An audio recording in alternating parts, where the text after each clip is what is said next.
Bonjour à tous, bienvenue. Aujourd'hui, je vous propose un logiciel qui est gratuit, open source, qui fonctionne très bien, qui va vous permettre d'effacer de manière sécurisée tous vos fichiers et vos dossiers, ainsi que l'espace disque vide. Et ça, c'est plutôt quelque chose d'intéressant. C'est super léger, super facile, ça fonctionne de Windows Vista, Windows 11. Bref, vous allez pouvoir découvrir comment ça marche et c'est open source en plus. Sympa, n'est-ce pas? Alors, je vous propose tout simplement de découvrir ce logiciel, mais avant, pensez à liker cette vidéo, pensez à vous abonner, pensez également à regarder dans la description, il y a le lien vers la newsletter gratuite et puis il y a aussi des bonus que je vous mets régulièrement. Parfait. Alors on va pouvoir découvrir ce logiciel. C'est un logiciel allemand à la base qui est fait avec plein de petites librairies open source à l'intérieur et qui en fait du coup ça fait un logiciel en fait en réalité créé donc par ce créateur qui s'appelle alternate-tools.com. Je vous conseille d'aller faire un tour sur ce site. Il est vraiment sympa. Il y a plein de trucs pas mal, notamment en ce qui concerne la sécurité. Et donc ici on va se retrouver avec un petit programme qui est donc gratuit, open source, qui permet de remplacer l'espace de stockage, voilà, qui permet vraiment de faire pas mal de choses. Donc les fichiers ne pourront plus être restaurés. Je vous donne des exemples très simples, mais vous le savez, moi par exemple demain je vais acheter un ordinateur sur le Bon Coin ou sur Marketplace.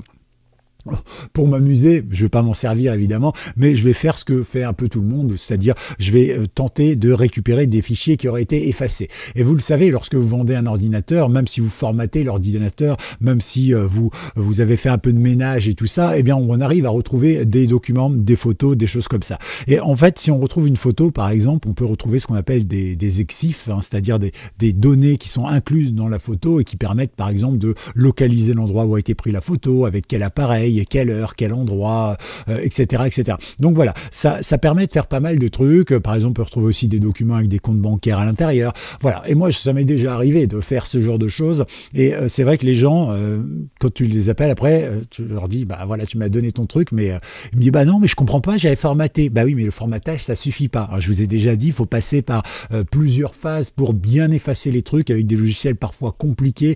Bah là, ce logiciel-là, il est tout simple. Donc, vous allez pouvoir le découvrir. Voilà, on va le voir ensemble, c'est ce qu'il y a de plus simple à faire. Donc il est en français, il est gratuit, open source, profitez-en. Vous le prenez, clac, vous le téléchargez. Bah, moi je l'ai déjà 2 fois, donc du coup je vais pas le retélécharger. Et une fois que c'est fait, bah, vous pouvez tout simplement l'ouvrir. Donc on va cliquer dessus, ici, hop, on va faire oui.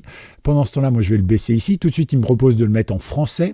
Je mets oui. Ici il me propose de voir un petit peu les conditions. Alors notez qu'il a fait l'effort de traduire les conditions en français, donc c'est plutôt cool. Et vous voyez qu'en fait on apprend que on a le droit de tout faire avec ce logiciel. C'est un freeware, donc un logiciel gratuit. Vous pouvez faire tout ce que vous voulez, par exemple le prendre, l'utiliser, le copier, le donner à quelqu'un, etc. Ce que vous n'avez pas le droit de faire, eh bien, c'est le louer ou bien le vendre. En gros, vous ne pouvez pas faire d'argent avec ce logiciel.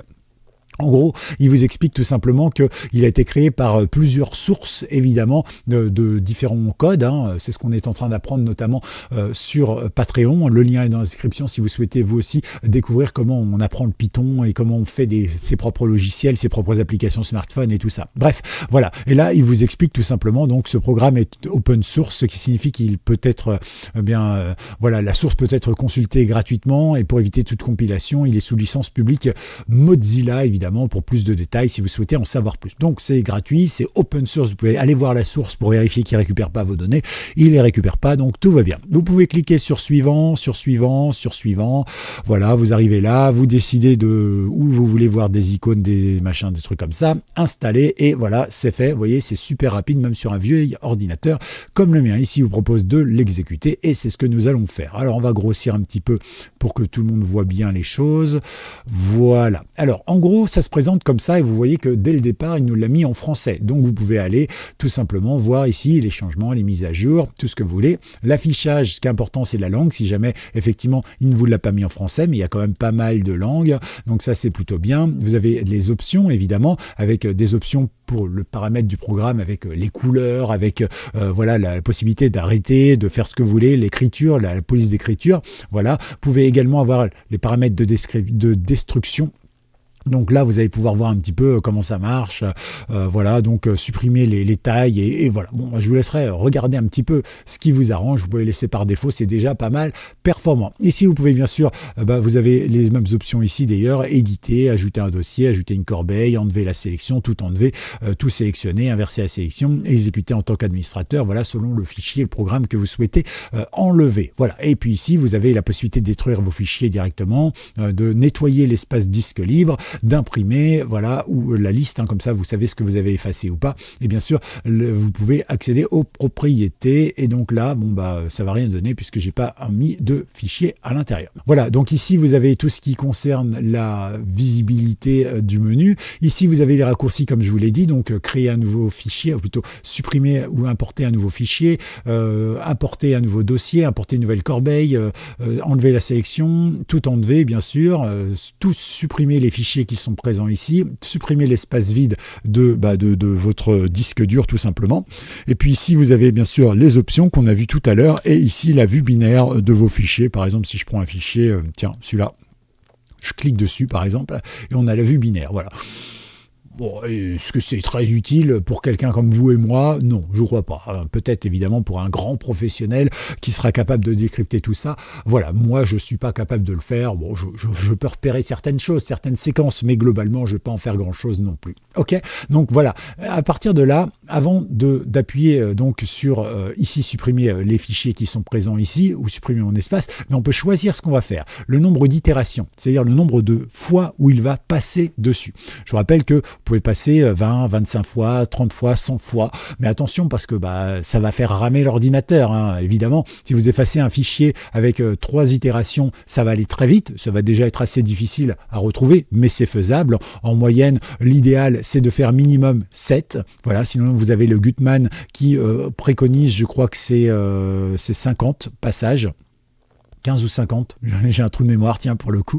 Enfin bref, voilà, vous pouvez faire ça. Alors si vous en avez très peu, bon vous pouvez faire beaucoup de passages. Si vous en avez beaucoup, ou si vous avez la mémoire par exemple, vous pouvez faire par exemple 7 passages comme ça, voilà, et puis vous laissez tourner toute la nuit, hein, voilà, ça va le faire. Le lendemain matin au réveil c'est bon, et puis 10 jours plus tard vous recommencez, comme ça va repasser sur les autres, et au fur et à mesure ça va entretenir votre système. Voilà, pas besoin de faire 100 d'un coup ou 50.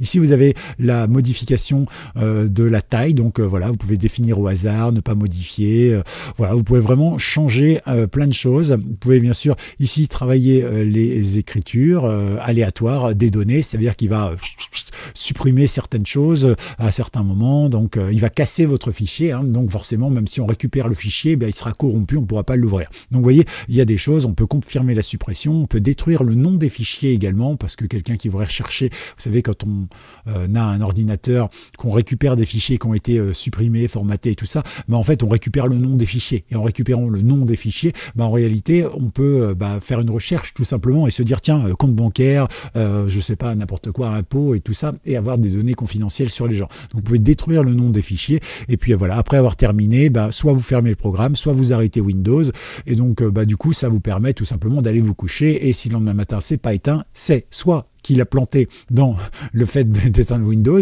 c'est possible, moi j'ai des tas de sécurité pour qu'il n'éteigne pas Windows, ou alors c'est qu'il n'a pas terminé, mais vous le verrez de toute façon. Ok, donc là par exemple, admettons que je veuille supprimer ce fichier, je clique dessus tout simplement et je fais détruire le fichier. Il me demande bien si je veux bien détruire ce fichier, donc c'est toujours bien. Mon conseil évidemment, c'est de faire à la fois un point de restauration pour garder votre structure interne, au cas où vous effaceriez des fichiers système, ça peut arriver de temps en temps, on fait des bêtises. Et puis d'un autre côté, vous faites également une sauvegarde de vos documents que vous allez effacer dans un premier temps. Voilà, une fois que vous maîtriserez bien le logiciel, après vous pourrez effacer direct. Ok, là c'est une copie, donc je m'en fiche, je mets oui à tout. Et voilà, c'est supprimé. Alors sur un petit fichier comme ça qui faisait quelques kilos, c'est pas bien grave, mais effectivement sur des fichiers beaucoup plus lourds, s'il y en a beaucoup, ça peut prendre énormément de temps. D'accord ? Voilà un petit peu ce que je voulais vous montrer. Alors c'est pas la grande vidéo, la grande découverte, mais c'est un petit utilitaire qui est très pratique. Comme il est gratuit, open source, et que vous pouvez voir la source pour voir un petit peu ce qu'on vous dit dedans, eh ben c'est toujours très intéressant. Et puis bien évidemment, en plus, il est en français. Voilà, et il fonctionne pour tous les Windows depuis Vista. Tout ce qu'il faut avoir, c'est le framework 2.0. Alors je crois qu'ils disent ça quelque part dans l'explication, me semble-t-il. Voilà, ici, hop, le framework.net. Donc normalement, vous l'avez, il est intégré depuis longtemps dans votre Windows. Et si vous ne l'avez pas, bah, vous tapez Net Framework 2.0 sur Google et puis vous le téléchargez et puis le logiciel va fonctionner. Ok. Bon, bah écoutez, je crois qu'on a à peu près tout dit. Pensez à liker cette vidéo. On va mettre un petit hashtag quand même, c'est plus sympa. Hashtag Shredder. Voilà. Alors c'est pas de l'allemand, je pense pas, parce que sinon ce serait SCH. Là c'est SH. Comme c'est file avant, je pense que c'est de l'anglais. Je maîtrise pas assez l'anglais, un peu plus l'allemand quand même. En tout cas, voilà, vous savez tout et je vous souhaite évidemment de passer de bons moments. Pensez à liker cette vidéo, pensez à vous abonner, pensez à regarder dans la description. Je vous mets plein de trucs gratis évidemment, des bonus, des choses comme ça qui peuvent évidemment vous informer, vous donner des petites informations complémentaires concernant ce logiciel ou cette façon de travailler. À tout bientôt, c'était Gaël. Ciao.